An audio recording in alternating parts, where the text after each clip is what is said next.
how to flip text in Canva. To show you this, I'm going to go to the left hand side to the text tab. I'm going to choose this text, for example. Now, unfortunately, there is no actual way to flip text in Canva, but there's a workaround and I'll show you how.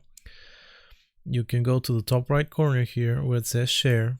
You go to download, and now we're going to choose a PNG format. That will create a transparent image of this text.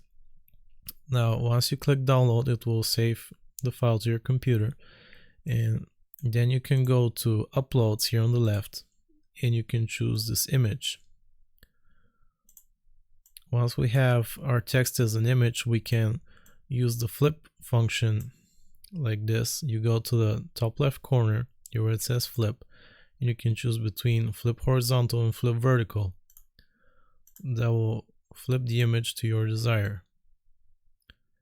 And that's how you flip text in Canva. I hope this was useful. Remember to like and sub, and I'll see you next time.